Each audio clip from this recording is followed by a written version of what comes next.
এই শয়তানটা, এই বাংলার মানে নরখাদক, এই বাংলার অসুখ, এই অভিষেক কিভাবে বাংলা ছেড়ে চলে গেল। এটা কিন্তু আমরা যারা তৃণমূলকে একদম ধ্বংস করতে চেয়েছিলাম, ধ্বংস করলাম, আমাদের কিন্তু কষ্ট হচ্ছে যে এই শয়তানটা বাংলাটাকে শেষ করলো।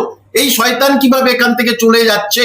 তো জানে আমার পিসি কাদা খাক আর যাই খাক, যে পিসি যাই করুক, আমার যা সম্পত্তি আছে সেই সম্পত্তিগুলো আমি বিদেশে হাওলা করে সব পাঠিয়েছি, সেগুলো আমি এবারে ভোগ করব। এবং একেবারে ও যে দুশ্চরিত্র, ও ডাকাত, চোর, মানে মহা পাজি ছেলে, সেটা কিন্তু বাংলার মানুষ পুরোপুরি ভাবে বুঝে গেল। ওর সৎ সাহস থাকলে ও কিন্তু এখানে থাকতো। অভিষেক জানে যে আমাকে পালানো ছাড়া কিছু নয়, কারণ এই যে টুলু মণ্ডল, সে সেখান থেকে বারবার অভিষেককে বলছে তুই পালিয়ে আয়, পালিয়ে আয়, আমি তোর জন্য সব ব্যবস্থা করে রেখেছি, তুই পালিয়ে আয়। আর ভারতবর্ষের ইতিহাসে আমি দেখেছি যারা একবার এখান থেকে পালিয়েছে তারা কিন্তু আর ফেরেনি। অতগুলো বাক্স নিয়ে যাচ্ছে, ও যে কি বলে ব্যাগ নিয়ে যাচ্ছে, সেটাই প্রতীকী যে আমি বাংলার সমস্ত সম্পদ লুট করে বিদেশে চলে যাচ্ছি, দেখো বাঙালি তথা ভারতবাসীরা আমার কিচ্ছু করতে পারেনি, পারবে না।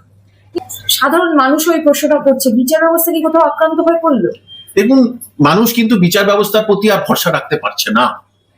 এটা যা ঘটেছে, মানে আর যাই হোক না কেন, এটা যাই ঘটেছে, পুরো প্রমাণিত চোর সে, প্রমাণিত ডাকাত সে, প্রমাণিত সে কি বলবো যে সে লুটেরা, তবুও তাকে বিদেশ যাওয়ার অনুমতি দেওয়া হলো। মানে বাংলায় সত্যি সত্যি বাংলার চিকিৎসা ব্যবস্থার প্রতি না বিদেশ এইবারে মনে করে ভারতের চিকিৎসা ব্যবস্থার প্রতি বিদেশিরা এবার হাসবে। তার মানে কি এদের এই বিচার ব্যবস্থা, এদের এই চোখের ডাক্তার কি আর ভারতবর্ষে নেই? এবারে অদ্ভুত ব্যাপার, কেউ কি কোনো এয়ারপোর্টে বা অন্য কোথাও সেটা কি প্রশ্ন করবে না, তুমি এতগুলো ব্যাগ নিয়ে কোথায় যাচ্ছ? তুমি চিকিৎসা, কিন্তু মেয়াদ তো মাত্র 3 সপ্তাহ। হাইকোর্টের বিচারপতি জয়মাল্য বাগচি বেঞ্চ বা জয়মাল্য বাগচি যেরকমটা বলেছেন, নির্দেশ দিয়েছেন 3 সপ্তাহের জন্য। আপনি মনে করছেন যে তিনি 3 সপ্তাহ যাচ্ছেন, নাকি তিনি মেনকা গম্ভীর, বিনয় মিশ্র, নীরব মোদী এসব হতে চলেছেন? ওই ওদের কাছেই তো বললাম, ওই যে টুলু মণ্ডল সব রেডি করে রেখেছে যে আমি টাকাগুলো ওখানে নিয়ে গেছি, তুই চলে আয়। এটা একেবারে নিশ্চিত না। ও অতগুলো লাগেজ কেন নিয়ে যাবে? কি দরকার? এই তো চিকিৎসার জন্য ও ওর ভিতরে অতগুলো কি নিয়ে যাবে আপনি বলুন তো? সেখানে থাকবো, খাবো, থাকবো, কিছু ড্রেস নেবো, এর ভিতরে অতগুলো কি? যে তাহলে কি কারোর সঙ্গে কোনো ঘটাব হচ্ছে? ও যে এয়ারপোর্টের বিভিন্ন জায়গা যেটা হবে সেখানে তো খুলে দেখতে ওর ভিতরে কি আছে। তাহলে এটা পশ্চিমবঙ্গ থেকে সে বহাল তবিয়তে চলে যাচ্ছে, পশ্চিমবঙ্গের সরকারও তার কিছু করছে না। এই জন্য বললাম তো আমি খুব হতাশ। মমতা বন্দ্যোপাধ্যায়কে একা ফেলে চলে যাচ্ছেন। সুমিত রায়, তার অভিষেক বন্দ্যোপাধ্যায়ের জন্য এত কিছু, এত দুর্নীতিতে সুমিত রায়ের নামটা অব্দি জড়িয়ে গেল। সেই সুমিত রায়কে তো বারংবার ভবানী ভবন ডাকছে। সুমিত রায় গ্রেফতার আদৌ হবে নাকি? সেও সুমিত গ্রেফতার হবে সেটা অভিষেক বুঝে গেছে। না হলে ওই সুমিতের যেই এনকোয়ারি শেষ হলো সঙ্গে সঙ্গে কার কাছে গেছে? অভিষেকের, যে দেখো এই ব্যাপার তোমাকে কিন্তু ধরবে, আমি তো ছাড় পাবো না। আর ও তো সবচেয়ে বেশি স্বার্থপর, ও তো সবার কাছ থেকে টাকা তুলেছে তবে টিকিট দেওয়া হবে, এইটাই তো করেছে।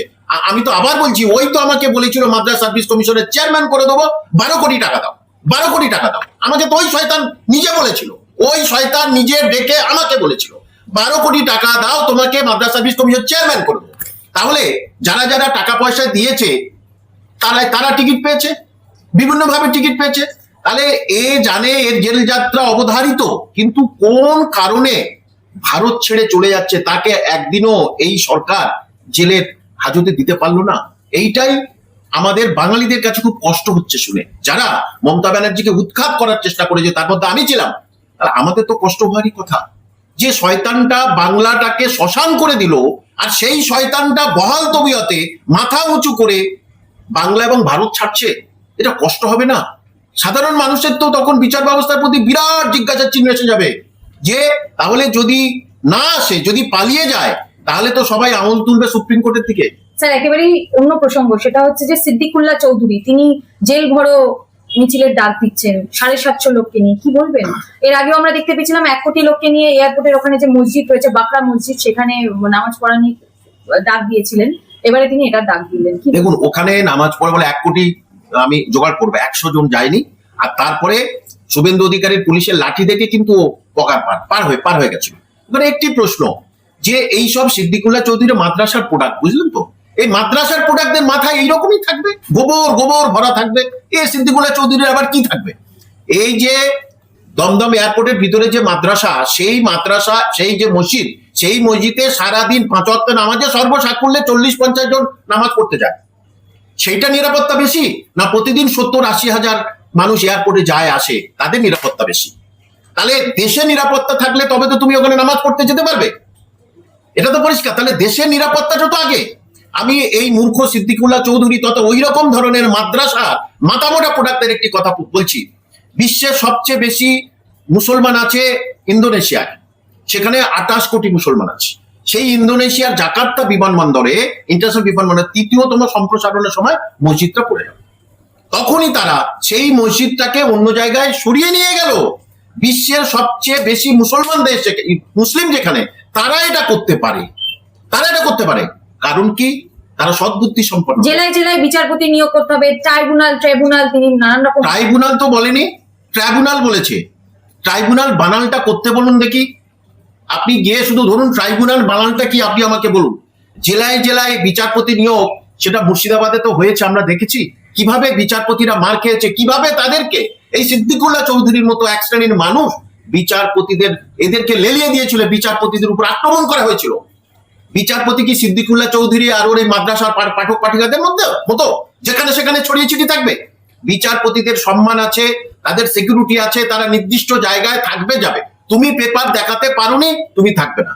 দেখুন, আমার নিজস্ব গ্রামের বাড়িতে, সেখানে প্রায় 300 জনের মতো মুসলমান আছে, একজন মুসলমানের নাম কাটা যায়নি। কেন? আর আরো 5-6টা গ্রামের পরে একটা জায়গা আছে হরিপুর, সেখানেও একটাও মুসলমানের নাম কাটা যায়নি। কেন?